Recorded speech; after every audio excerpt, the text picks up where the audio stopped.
Es tremendo, es tristísimo, son esas noticias que uno nunca quisiera dar, pero ha desatado esto muchos interrogantes también, saber cómo se llegó a esta situación. Y vamos a escuchar a la doctora Marta Colucci, a quien damos la bienvenida en este momento. Muy buen día, bienvenida a Canal 9, doctora, es la directora del Registro de Adoptantes del Poder Judicial de la provincia de Chaco. Muy buenos días, doctora Colucci, muchas gracias por atendernos. Y bueno, queríamos saber acerca de esta situación, este niño, ¿con quién estaba? Porque se hablaba de que estaba con una familia que había decidido acogerlo en el seno de la familia. Buenas tardes, Joana, y a toda la audiencia. Efectivamente, eso es un hecho que de los que acontecen y uno no quisiera que sean noticia. La presencia frente a esta convocatoria de ustedes y como funcionaria que trabajo en el registro de adoptantes es traer claridad en cuanto a que no se trata de un caso de adopción, ¿sí? Bien. En los medios se ha difundido que era el adoptante, también la persona que estaba a cargo del niño en ese momento, según lo que trascendió en los portales, se había expresado como que era su hijo y que lo había adoptado. Entonces, es importante aclarar que de los antecedentes que estuvimos viendo en nuestra base de datos del registro de adoptantes, este niño no había sido declarado en situación de adoptabilidad. Ese es el presupuesto básico para que comience a trabajar el registro de adoptantes y para que se produzca una situación de adopción. Tampoco hay en nuestra base de datos informes de juzgados acerca de que se haya otorgado una guarda provisoria, una guarda preadoptiva o una sentencia de adopción. Con lo cual es importante rectificar y aclarar en este sentido que este niño no estaba adoptado y la persona que estaba a cargo de él no era su adoptante, ¿sí? Doctora Colucci, para clarificar entonces, era un niño que no estaba judicializado, vivía con una familia que no tenía lazos sanguíneos entonces. Es importante también resaltar, no había lazos sanguíneos, no había o no estuvo la justicia de por medio, no había un trámite de adopción ni de guarda, estaba viviendo con ellos, pero no se entiende muy bien, no se conoce al menos en qué condición.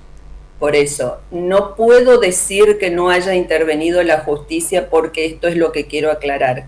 El registro de adoptantes, que es la oficina en la cual desempeño funciones, solo tiene intervención en un proceso judicial cuando un niño es declarado en situación de adoptabilidad, ¿sí? Por eso es lo que quiero aclarar, que esto no se trata de un caso de adopción, lo que no quiere decir que no haya tramitado ante la justicia otro tipo de proceso a través de una tutela o una guarda judicial que no es adopción, que sí puede intervenir la justicia, y ese aspecto no puedo informarlo porque lo desconozco, dado que como registro de adoptantes no accedemos a esa información.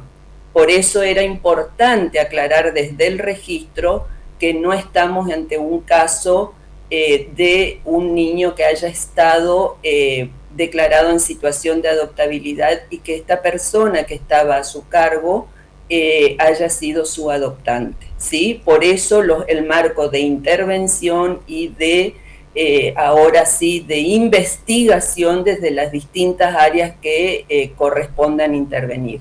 Bien, doctora, le agradecemos muchísimo que haya llevado claridad en este sentido, porque desde un principio se decía era una familia adoptante con la que este menor se encontraba. Veremos entonces si quizás el término fue mal utilizado, quizás estaba en una situación de tutela, de guarda, y en ese caso tratar de averiguar también. No sé si usted podría en este sentido brindarnos información acerca de cómo es los procedimientos. ¿Existe en estos casos, si fuese una situación de guarda o de tutela, alguna clase de control en dónde estaba este niño? Joana, lo que puedo informar es lo que dice la ley, que hay situaciones de niños que están privados de del cuidado de su familia en el sentido de sus progenitores y pueden estar en una situación de guarda judicial, atento, guarda judicial que no es adopción o tutela. Siempre en esos tipos de procesos interviene un juzgado, interviene una asesoría de niños, niñas y adolescentes, ¿sí? Lo que yo no puedo es decirles qué es lo que aconteció en ese contexto fuera del registro de adoptantes, porque no es una información a la que, mejor dicho, es una información a la que desde el registro no tenemos acceso, ¿sí? Y todas las cuestiones de niñez y familia son de carácter reservado, así que mi respuesta y lo que me interesaba es estar presente para transmitir y clarificar a la comunidad que este caso no se trata de un niño que haya sido adoptado ni que haya intervenido el registro de adoptantes. Se entiende, doctora, absolutamente. Le agradecemos muchísimo este contacto porque siempre cuando hablamos de adopción es un tema muy sensible. Hay muchos niños ansiando tener una familia y hay tantas familias ansiando tener a un niño. Así que le agradecemos mucho que pueda clarificar esto también para tratar de comenzar a dilucidar qué ha pasado, porque en el medio una joven, un niñito nada más que tristemente terminó de esta manera. Le agradecemos muchísimo, doctora. Gracias, muchas gracias por esta posibilidad. Buenas tardes. Muchas gracias. Así pasaba la doctora Marta Colucci, es la directora del Registro de Adoptantes del Poder Judicial de la provincia de Chaco, tratando de comenzar a entender qué ha pasado. Ya es tarde en este momento, pero nadie pareciera que se ha fijado en la condición en que estaba. Desde el hospital dicen que lo habían visto en el año 2019 por última vez, que era un niño sano. El informe policial en las últimas horas hablaba de que era un niño que estaba en un grado avanzado de desnutrición, tenía lesiones importantes en la piel compatibles con sarna, estaba con una familia que no era su familia de sangre. Se habló de que estaba adoptado, de que era un niño que había sido adoptado. Finalmente, y es bueno clarificar, no era un chico que había sido dado en adopción. Importante clarificar esto porque decimos, el tema de la adopción siempre se trabaja de una manera tan seria y rigurosa pensando en la integridad del niño y de tantas familias también que desean tener a un niño, un nuevo integrante.